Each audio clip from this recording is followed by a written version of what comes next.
Hi friends, சின்ன மருமகள் அடுத்து என்ன நடக்க போகுதுன்றது இந்த ஒரு வீடியோவில் ஒரு குட்டி பிரமோவா பார்க்கலாம் வாங்க. இங்கே வந்து என் குழந்தை எனக்கு வேணுன்ற மாதிரி சொல்லுவாங்க. இங்கே பாருமா, இந்த குழந்தை 2 பேருக்கும் சொந்தம் தான், கண்டிப்பாக வந்து நீ கொடுத்துதான் ஆகணும்னுவாங்க. இதில் வந்து ஒரு குழந்தை வந்து அப்பா வேணுன்ற மாதிரி தான் எழுதியிருக்கு. அது அப்பாவுடைய பேரை தான் எடுத்திருக்கு. அப்போ இந்த குழந்தை வந்து அவங்களுடைய அப்பா கிட்ட இருக்கணும், பெண் குழந்தைன்ற மாதிரி சொல்லுவாங்க. உடனே வந்து என்னுடைய பெண் குழந்தைய கொடுக்க முடியாது, ஏமா அப்படிதாம்மா இதில் வந்திருக்குன்ற மாதிரி சொல்லுவாங்க. அதுக்கப்புறமா வந்து ம், இங்க ஊர்க்காரங்க முன்னாடி சொன்னதை நீ கண்டிப்பா நீ ஒத்து வச்சுதான் ஆகணும்.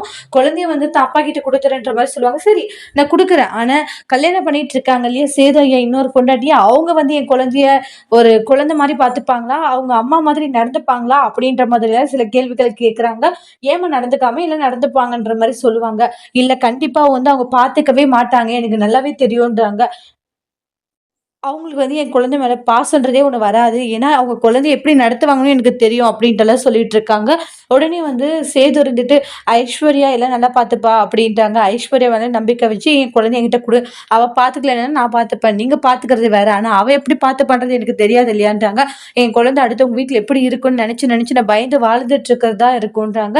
"இல்லங்க ஐயா, என் குழந்தைய விட முடியாது. அந்த ஐஸ்வர்யாவ கேளுங்க, என் குழந்தைய பார்த்துப்பாளான்னு" சொல்லிட்டுன்னுவாங்க. அதுக்கப்புறமா ஐஸ்வர்யா பார்த்துக்கிறேன்னு சொல்லுன்னு ஈஸ்வரி சொல்றாங்க. "ஆன்ட்டி என்ன ஆன்ட்டி?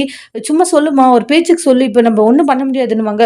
சரின்னு சொல்லிட்டு ஐஸ்வர்யாவும், சேது மாமாக்காக நான் குழந்தைய பார்த்துக்கிறேன்." அப்படின்ற மாரி சொல்றாங்க. "ஏம்மா அதுதான் அந்த பொண்ணு பார்த்துக்கிறேன்னு சொல்லிடுச்சுல்லன்றாங்க." "இனி அந்த குழந்தை வந்து உன்னுடைய பொறுப்பு. அந்த குழந்தைய எல்லாமே நீ தான் பார்த்துக்கணுன்ற மாரியெல்லாம் சொல்லி அட்வைஸ் பண்ணிட்டு இருக்காங்க ஊருக்காரங்க.